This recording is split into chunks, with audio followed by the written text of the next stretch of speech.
Guys, magandang araw sa inyo mga Asis Boy. I would like to share one of the experience this morning, no.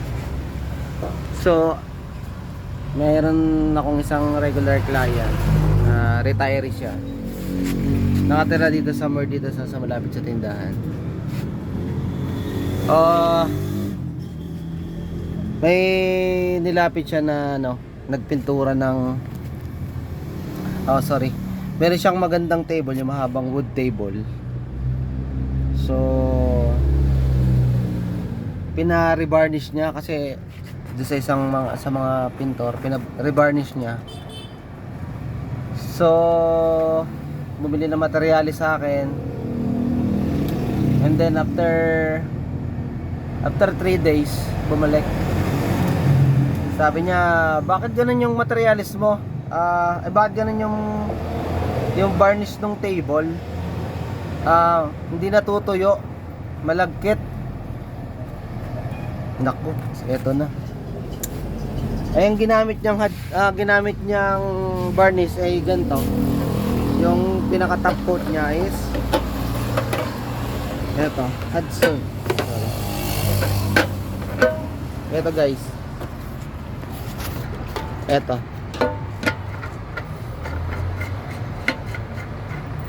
Yan, Hudson na top coat clear. Ito yung tinop coat, no.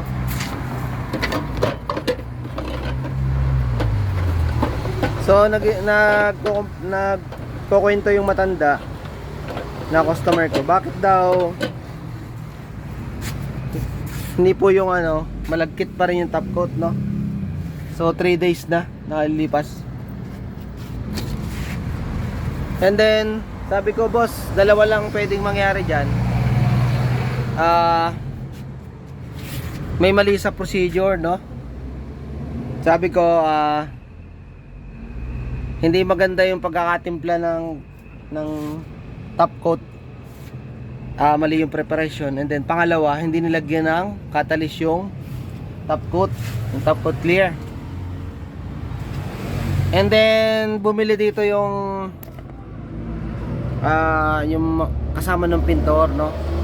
Tapos tinanong ko siya, so ito, bakit ganon? Bakit malambot pa rin yung top coat nyo? Hindi niya daw alam bakit niya daw ganon. So sabi ko, bakit din nyo nilagyan ng catalyst? Sabi ko, nandun ba yung catalyst? Sabi siya, boss, nandun yung catalyst, hindi nilagay. Yun na. Yung pintor hindi pala marunong magtimpla ng ito yung catalyst niya. Okay, so catalyst kasama yan. Ito, kasama siya, no. Dito ako sa loob, ingay. Ito guys, so ang ratio niyan, ito, ang packaging nito is 1 liter na may kasama siyang 1/4 na ganito catalyst. So ang pintura na to is ang varnish na to ay dinevelop kasama to. So pag hindi mo siya nilagyan nitong catalyst, hindi siya titigas. So malambot talaga siya, wala siyang pagkakaiba sa pangsasakyan. So ayan, floor varnish. So yung naging problema is ayun, hindi nilagyan ng catalyst yung top coat clear. So marami akong na-encounter, no, sa mga kasama natin pintor. So pakiusap ko lang po, pag hindi nyo alam yung procedure, especially varnish, duko, so isa yan sa mga masisela na mga application, no.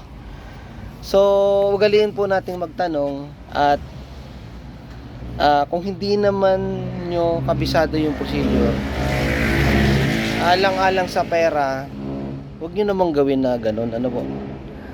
So kung hindi nyo alam, sabihin nyo na lang, kasi kawawa yung ginagawan nyo, kawawa yung may-ari, no. Di porke mapera sila is tinatain na lang yung pera. So make sure naman na tayo'y gagawa na make sure na yung perang ibibayad sa atin is worth it naman sa may-ari, no? So ako naman is neutral kasi ako ay seller, nagbebenta ako ng mga materyales, no? Like advice ko sa mga kasamahan nating pintor, pag hindi nyo alam ang procedure, try nyo pumunta sa mga paint center, or punta kayo sa akin, i-guide ko kayo kung anong application ang gagawin, no po? So dahil ako naman, yung knowledge ko is hindi man ako magaling, no, pero alam ko yung mga chemical reaction kasi nga galing ako ng plating process, and then napunta ako dito sa mga chemical na ganito, so madali ko siyang naintindihan, no. So ang procedure ng company kasi is almost the same, no. Pag varnish procedure, nalilito yung iba kasi nga ang daming chemical na ginagamit, no. So ganito lang nga, basic lang. So yung SOP, pag varnish, wala pang pintura, liha, tapos mag-wood stain ka, tapos maraming klase yan. May oil, ang popular is oil wood stain, merong lacquer wood stain yata, hindi ko pa na-encounter yun eh. And then dadaan ka ng sanding sealer, and then magta-top coat ka. So ganun lang, depende sa kapal, ulit-ulit, depende sa inyo, no. So sa top coat, pakita ko yung sample lang para sa hindi na. Ito yung wood stain na yan, no. Marami siyang kulay. May maple, mahogany, walnut, oak. Then seselyuhan mo siya ng sanding sealer. Ayan, seselyuhan mo siya ng sanding sealer. So ayan, varnish finish tayo ha. Magkakaiba yung duko sa varnish. Then magta-top coat ka ng clear gloss. Other option, ito yung mga top coat, clear gloss. Ito natabunan, ayan, clear gloss na Nippon o Valspar. So meron ding local ang Boysen na Valspar varnish na pwedeng top coat. And then ito sa matibay na top coat, itong Hudson na to. Isa sa pinakamatibay na ginawa na top coat, no. So ayan, share ko lang yan, kasi nga dami kasi mga pintor na gusto lang magkapera, gagawin lahat, no, kahit di naman alam. Wag naman po, wag naman ganun, doon naman sa mga may-ari, no. Ugaliin nyo din magtanong, kasi marami na akong hinawakang pintor, marami na ako na encounter na pintor. So ang mga pintor usually natuto lang dun sa mga kapwa pintor. So yung mga kapwa pintor naman, so maraming shortcut, so maraming mga DIY na ginagawa, no, na ituturo ay yung mga DIY o mga shortcuts. So kaya mas mabuti magtanong kayo sa mga kilalang paint center na may fully knowledge o talagang pintor na dumaan sa training ng company. Yung company kasi standard yan, regardless kung anong company yan